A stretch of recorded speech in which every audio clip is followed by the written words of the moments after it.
बिस्मिल्लाहिर्रहमानिर्रहीम। अस्सलाम वालेकुम। आप इजी वीज़ा यूट्यूब चैनल देख रहे हैं। मैं हूं कैसर ख़ान और ये वीडियो थोड़ी सी ध्यान से देखिएगा क्योंकि जो लोग अप्लाई कर रहे हैं जॉब्स, वो लोग बहुत ध्यान से देखिएगा वीडियो। जहां से भी अप्लाई कर रहे हैं, जो इनिशियल है, जो स्टार्ट है, वो कैसे होता है, क्या स्टेप्स होते हैं, इन तमाम चीज़ों का आपके इल्म में होना बहुत ज़रूरी है। ये बहुत ख़ास वीडियो है उस हवाले से। वो ये है कि सबसे पहले जब लोग हमारे पास भी आते हैं तो हमने जो एनालाइज़ किया है, हमने जो चेक किया है, ये कभी बदलेगा नहीं, मगर मैं बता रहा हूँ आपको। वो ये है कि वो आते ही कहते हैं कि आप अपनी सक्सेस स्टोरीज़ शेयर कीजिए, रेशो बताइए, यानी कि इन बातों में ही वो रहते हैं, जिसका कोई मतलब डॉक्यूमेंटेशन से नहीं होता, लाइसेंस से नहीं होता, लोकेशन से नहीं होता, ऑफिस है नहीं है क्या। वो ज़बानी कहते हैं कि आप जो ज़बानी बोलेंगे हम मान जाएंगे। इतनी हमारी कौम अच्छी है कि अगर हम उनसे कहेंगे कि हमारा सक्सेस रेट 100% है, तो उन्हें कोई इस बात की कंसर्न नहीं है कि वो है या नहीं है, मगर वो कहेंगे ठीक है, क्योंकि सबूत तो कुछ हो सकता भी नहीं है। नहीं कि ये मुमकिन ही नहीं है कि वो हम साबित कर सकें कि हमारा रेशो क्या है, सक्सेस, क्योंकि ये तमाम चीज़ें हैं नहीं, एग्जिस्ट नहीं करती। हर आदमी का वीज़े का अपना ही अमालनामा है। यानी कि फॉर एग्जांपल आप, अब मैं मिसाल देना नहीं चाह रहा, लेकिन अमालनामा अपना अपना, ठीक है ना। तो वो मिसाल हम छोड़ देते हैं। बहरहाल जो कंसल्टेंट है वो घोस्ट कंसल्टेंट ना हो, बात समझ गए। यानी कि उसका वजूद स्ट्रांगली मौजूद होना चाहिए। ज़रूरी बात यह है, घोस्ट कंसल्टेंट के पास लाइसेंस नहीं होता, नॉर्मली उसके पास ऑफिस नहीं होता, वो कहीं बैठ के भी आपसे बात कर रहा होता है, स्टेट एजेंसी, चाय का होटल, बार्बर शॉप, कोई भी जगह हो सकती है जो आपसे मीटिंग, किसी होटल में, KFC में, किसी ऐसी जगह पर भी आपको अट्रैक्ट कर सकता है कि आप वहाँ आ जाएं, शाम को मेरी वहाँ मीटिंग भी है, आपसे भी मिल लूँगा। फिर दोबारा मुलाकात भी आपकी किसी लोकेशन पे ही होती है कि मैं वहाँ आया हूँ, आप वहाँ मिल लीजिए। इस तरीके से उसको हम कहते हैं घोस्ट कंसल्टेंट, जिसका वजूद नहीं होता। वो रफू चक्कर होने के लिए ही अपने आप को इस तरह रखता है कि अभी मेरे पास कोई ऑफिस का सिस्टम नहीं है, पहली बात। उसके बाद होता क्या है, होता यह है कि अगर मैं अपनी बात भी करूँ तो होता यह है कि हमारा काम होता यह है कि हम आपको एक एम्प्लॉयर के सामने लेकर जाते हैं। यानी कि हम आपको और हम एम्प्लॉय को और एम्प्लॉयर को आमने सामने कर देते हैं, और उसके बाद एम्प्लॉयर उसको हायर करे, उसकी CV में ये चीज़ होनी चाहिए, तो मामला शुरुआत होता है। यानी कि फॉर एग्जाम्पल अगर हम कनाडा की बात कर रहे हैं तो कनाडा में नॉर्मली 70-80% लिमिया पे काम होता है। तो अगर वो आपको लिमिया देगा तो लिमिया को देने में भी हमारा किरदार नहीं हो सकता, क्योंकि वो लिमिया आपको दे रहा है, हायर कर रहा है। आप हमें बताते हैं कि जी लिमिया तक बात आ गई है। फॉर एग्जांपल अगर बात प्रोसेसिंग करते करते लिमिया तक आ गई है, तो ये काम भी और ये क्रेडिट भी हम एम्प्लॉयर को देंगे और आपको देंगे कि आपने लिमिया तक बात को ले गए। उसके बाद होता यह है कि प्रोसेसिंग की बात शुरू होती है, जहां से टेक्निकली हमारी जो डॉक्यूमेंटेशन हुई थी, जो CV गई थी, जिसके ऊपर तमाम चीज़ें हो गई हमारे केस बनने के ऊपर, तो वहां से हुआ ये कि वो जो वर्क परमिट है उसकी प्रोसेसिंग स्टार्ट होती है। अब दिमाग में ये भी रख लीजिए, क्योंकि मुझे यहाँ पे कंप्लेन आई कि वर्क परमिट मेरा आ गया, मुझे वर्क परमिट दिखाया गया। वर्क परमिट पाकिस्तान में नहीं मिलता। यानी कि वर्क परमिट जो है वो आपको एम्बेसी नहीं इशू करके देगी, हम नहीं देंगे। एक फ़र्क रख लीजिए कि पाकिस्तान जो है वो एक ऐसी कंट्री है जिसकी हर मार्केट के साथ कॉन्ट्रैक्ट नहीं हुआ जॉब का। यानी कि हमारा सऊदी अरब से है, UAE से है, पोलैंड से है, पुर्तगाल से है, हमारा दुबई, कतर, बहरीन से है, और भी खलीजी रियासतों से है, जहां हम डिमांड दे सकते हैं। हमारी ओवरसीज कंसल्टेंसी है, वहां पर हम डिमांड पे लोगों को भेजते हैं। 200 मलेशिया से भी है, 200 लोगों को भेजिए, 500 लोगों को भेजिए, आप भेज सकते हैं। लेकिन when we talk about Canada and Europe, तो यहाँ पर डिमांड नहीं होती, यहाँ पर 2-3 कंट्री को छोड़ करके। तो उसमें क्या होता है कि आपका मामला जो होता है वो इंडिविजुअल काउंट होता है, ठीक है, और प्रोसेसिंग हमने करनी होती है। वो प्रोसेसिंग जब कंप्लीट होती है तो आपको वीज़ा मिलता है, और वीज़ा होता है ट्रैवलिंग करने के लिए। और हमेशा वर्क परमिट जो है वो बॉर्डर पे इशू होता है। इसका मतलब ये हुआ कि जब आप एयरपोर्ट पे उतरेंगे तो वो बॉर्डर तस्वुर होगा, क्योंकि आप उड़े पाकिस्तान से, उतरे कनाडा में, तो गोया कि अब आप बेशक कहीं पर भी खड़े, मगर उसको हम सरहद तस्वुर करते हैं कनाडा की, क्योंकि अभी तक आप इंटर नहीं हुए। वहाँ से खुदा न खास्ता वापसी भी हो सकती है, वो भी सरहद काउंट होगी। तो हर मुल्क की सरहद जो है वो उसका इंटरनेशनल एयरपोर्ट भी होता है। ज़रूरी नहीं कि आप सरहद पे खड़े हुए हों, वहागा बॉर्डर पे खड़े हुए हों तो वो सरहद होगी, ऐसी बात नहीं।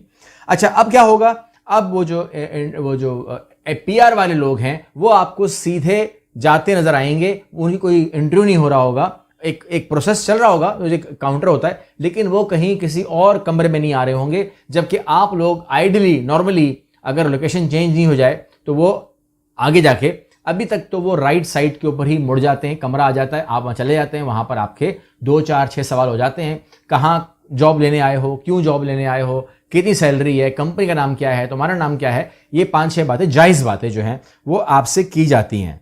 और उसके बाद जो पेपर आपको मिलता है उसको आप वर्क परमिट कह सकते हैं। बाद में फिर वो स्टिकर, बाद में कार्ड, बाद में इंश्योरेंस नंबर, बाद में तमाम चीज़ें होती हैं। ये प्रोसेस ख़त्म नहीं होता, वहाँ से शुरू होता है। इसके अलावा मैं आपको बता दूं कि जो आपने स्टडी करनी है वो बहुत ज़रूरी है, क्योंकि जिससे भी आपने अप्लाई करना है, आप तमाम लोग इस चीज़ के अंदर माहिर हैं, लेकिन फिर भी मेरा काम है कि मैं आपको बताऊं कि आप किस तरीके से अथेंटिक काम करवा सकते हैं, ताकि आपके साथ जो कुछ हो रहा है पाकिस्तानी मार्केट में, मैं अभी भी देख के आया हूं, मैं पूरा पाकिस्तान घूम कर आया हूं, आप जानते हैं, जो लोग मिले हैं आप वो जानते हैं। तो मैं आपकी और उनकी नज़र ये चीज़ कर रहा हूँ, स्क्रीन पर ले जाऊँगा, यहाँ आपको गौर से दिखाऊँगा कि जो आपसे बातें मैं कर रहा हूँ। एक बात जो सवाल होता है कि क्या मतलब मैंने अक्सर कमेंट पढ़ा है और उसमें लिखा होता है कि ये प्रोग्राम पाकिस्तान के लिए नहीं है। ऑलमोस्ट सारी वीडियो में मैं ये पढ़ता हूँ कि ये प्रोग्राम पाकिस्तान के लिए नहीं है, तो वो भी चेक कर लेते हैं। और दूसरी बात ये है कि तमाम प्रोग्राम पाकिस्तान के लिए हैं, ये बात मैं दावा कर रहा हूँ। अब जिसको मेरे दावे पे एतराज़ हो, ठीक है ना, अब मैं इसको अंदर आपको मैं एक बात इन्फॉर्म कर दूं कि कुछ ऐसी चीज़ें हैं जो पाकिस्तान के लिए नहीं है, क्योंकि वो हमारी मार्केट के लिए नहीं है। एग्रीकल्चर हमारे लिए नहीं है, ठीक है ना, जो यूथ प्रोग्राम है वो हमारे लिए नहीं, उनकी बात अलग है, मैं उनकी बात नहीं कर रहा हूं। लेकिन ऐसा कोई प्रोग्राम नहीं कर सकते आपके, इमिग्रेशन हम नहीं कर सकते, जॉब हम नहीं ले सकते, मैं मोटी बात कर रहा हूं, ऐसी बात आप नहीं कर सकते। तो यहां पर अगर आप वर्क परमिट कहेंगे तो एक बड़ी चीज हो गई ना, वर्क परमिट में सब कुछ आ गया, तो वर्क परमिट भी पाकिस्तान के लिए है। इस पर अगर किसी को एतराज हो तो वो मेरे सामने बैठ सकता है, मैं उसके साथ लाइव प्रोग्राम करना चाहूंगा, ताकि या तो वो या तो मैं, एक आदमी गलत साबित होकर के राह फरार इख्तियार करे। इस वादे के साथ प्रोग्राम करेंगे कि उसके बाद वो यूट्यूब पे नजर नहीं आएगा। इस वादे के साथ मैं प्रोग्राम करने को तैयार हो जाऊंगा। यहां पर आप स्क्रीन पे देख रहे हैं work permit how to apply. यहां पर आपको जो पढ़ना है अबाउट द प्रोसेस पढ़ना है, ठीक है। हु कैन अप्लाई ये आपको करना है। How to apply, after you apply, prepare for arrival, when you start working, bringing your family with you, ये तमाम बातें करनी है। नीचे आएंगे तो हाउ टू अप्लाई के अंदर you need to apply online for work permit, answer a few question to find out how to apply. Online apply कर सकते हैं, पहला जवाब मिल गया आपको। Number 2, outside Canada, inside Canada, at a port of entry, ठीक है जी। तो मतलब यह हुआ, दूसरा जवाब आपको दे रहा हूं कि आउटसाइड कनाडा भी अप्लाई कर सकते हैं, इनसाइड कनाडा भी अप्लाई कर सकते हैं, क्योंकि अक्सर लोगों ने कहा है कि ये जॉब उन लोगों के लिए है जो इनसाइड कनाडा में रहते हैं। तो भाई वो जॉब्स भी होती हैं और आउटसाइड भी होती हैं। मैं आउटसाइड पे क्लिक कर देता हूं, मैं इनसाइड क्लिक नहीं करता। उसके बाद मुझे कहता है कि अपना ऑप्शन चूज कीजिए कि आप क्या यूक्रेनियन हैं, फिर कहता है कि क्या आप पोस्ट ग्रेजुएट हैं, और क्या कहते हैं कि आप क्या अनदर टाइप ऑफ वर्कर हैं। तो हम अनदर टाइप ऑफ वर्कर हैं, ये भी हम आपके सामने रख देते हैं। उसके बाद कहते हैं अप्लाई फ्रॉम आउटसाइड कनाडा, उस पर आते हैं to get the form you need to tell us how you are applying and where you are applying from, कहां से अप्लाई कर रहे हो।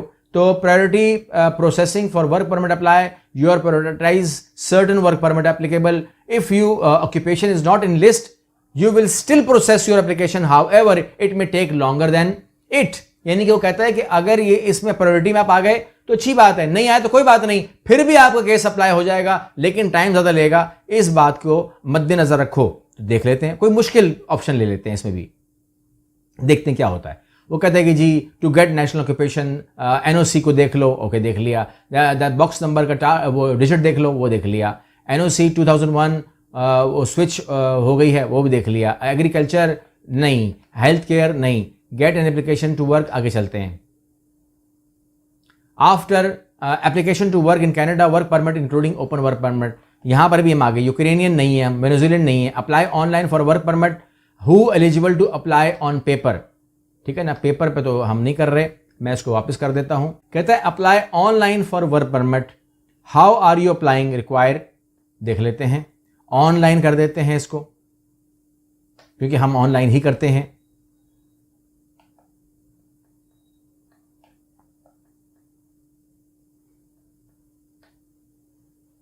और ये कहते हैं कौन सी कंट्री से कर रहे हो, तो यहां मैंने आपको वो जवाब देना है जो आपसे मैंने कहा था कि आपको मैंने जवाब देना है। यहां पर पाकिस्तान नहीं होना चाहिए, ठीक है ना। अगर आपकी बात, या आपकी बात नहीं, क्योंकि आप नहीं करते हो कमेंट, मैं आपको आखिरी बताऊं कमेंट कौन करता है। तो यहां पर मैंने पी प्रेस किया है, ठीक है। ऑनलाइन एप्लीकेशन फ्रॉम पाकिस्तान, ठीक है। वर्क परमिट की बात हो रही है, apply online work for work permit, who is eligible to apply online application from Pakistan, the instruction guide to fill out the form. आपको उन्होंने फॉर्म दे दिया पाकिस्तान के लिए, visa office requirement for application in Pakistan, PDF 519 दे दिया गया है आपको, वगैरह वगैरह वगैरह दे दिया, तमाम चीज़ें आ गई हैं। तो क्या मतलब हुआ इसका, यहाँ मैं आगे नहीं जा रहा क्योंकि आगे फिर साइनिंग इन है, अकाउंट क्रिएट करना होगा, आपको अप्लाई करना होगा। ये तमाम काम हम भी करते हैं, ये तमाम काम जो भी लीगल काम करते हैं वो भी करते हैं। तो अगर पाकिस्तान ओपन वर्क परमिट कहना चाहिए क्योंकि वो फैमिली का होता है, अगर पाकिस्तान वर्क परमिट अप्लाई नहीं कर सकता तो इसका मतलब ये हुआ कि Canada.ca गलत है, या तो कैसर खान गलत है, या तो इजी वीज़ा गलत है, और उसके समेत Canada.ca भी गलत है, कनाडा की इमिग्रेशन भी गलत है, तमाम सिस्टम गलत है। वो सही है जो एक कमेंट करने के लिए आता है कि पाकिस्तान से वर्क परमिट अप्लाई नहीं कर सकते, क्योंकि ये कमेंट जो है आपको डिफरेंट लोग करते हैं। याद रखिए, हमने इन्वेस्टिगेशन की है और हमने ये बात फाइंड आउट की है कि इस किस्म के जितने कमेंट्स भी वहाँ पर आते हैं उनको चेक किया गया, और उनको मजबूरन हम उनको ब्लॉक कर रहे हैं। मजबूरन, हमारा शौक नहीं होता ब्लॉक करना, हमारा ख्वाहिश नहीं होती, क्योंकि ये नॉलेज है, नॉलेज मिलती रहे। आप लोग उसको अच्छा कहें बुरा कहें, आई नेवर माइंड। मुझे बहुत सारी क्रिटिसिज्म बर्दाश्त करनी पड़ती है, बट आई नेवर माइंड। अगर उसमें से लोगों को फ़ायदा हो रहा है तो मुझे उन लोगों की फ़िक्र है, ठीक है ना। बुरा सुनने में मुझे कुछ फ़र्क नहीं पड़ता, मेरी सेहत आपके सामने है और बेहतर हो गई है, मतलब मेरी आवाज़ ठीक हो गई है, तमाम चीज़ें हो गई हैं, जितना भी क्रिटिसिज्म होता है। लेकिन याद रखिएगा, ये तमाम चीज़ें साबित कर रही हैं, मैंने इसलिए स्क्रीन रिकॉर्डिंग की है, ये तमाम चीज़ें साबित कर रही हैं कि ये तमाम चीज़ें जो हैं, ऊपर भी आपके सामने वो आ रहा होगा जो बार है, वहाँ पे Canada.ca, उसके बाद पूरी चीज़ आप आ रही है कि मैं यहाँ पर Canada.ca के ऊपर ही हूँ। अगर किसी को ये भी शक हो कि ये वेबसाइट को मैं सही ऑपरेट नहीं कर रहा, तो वो भी मेरे सामने बैठ सकता है, लेकिन इस शर्त के साथ कि फिर वो YouTube पे नज़र नहीं आएगा, और अगर आएगा तो फिर उसके ऊपर हम लीगल केस करेंगे, क्योंकि जो चीज़ें हमने आपको देनी है और देंगे और आगे भी दूंगा मैं आप लोगों को, वो तमाम की तमाम जो है बिल्कुल 100% होंगी, इस गारंटी के साथ होंगी कि उन बातों का ताल्लुक जो है वो ऑफिशियल वेबसाइट से होता है, किसी की बनाई हुई वेबसाइट। आज तक मैंने आपसे अपनी वेबसाइट का जिक्र नहीं किया। मेरे हिसाब से आप लोग जो देख रहे हैं वीडियो, 99% को हमारी वेबसाइट का पता नहीं होगा, क्योंकि हम आपको ऑफिशियल दिखा रहे होते हैं। और मैं जानता हूं कि लोग अपनी वेबसाइट क्यों चलाते हैं, क्योंकि उसके ऊपर जो भी लिखा होता है वो उन्होंने खुद टाइप किया होता है। अगली वीडियो में मिलते हैं इंशाल्लाह। अल्लाह हाफिज़।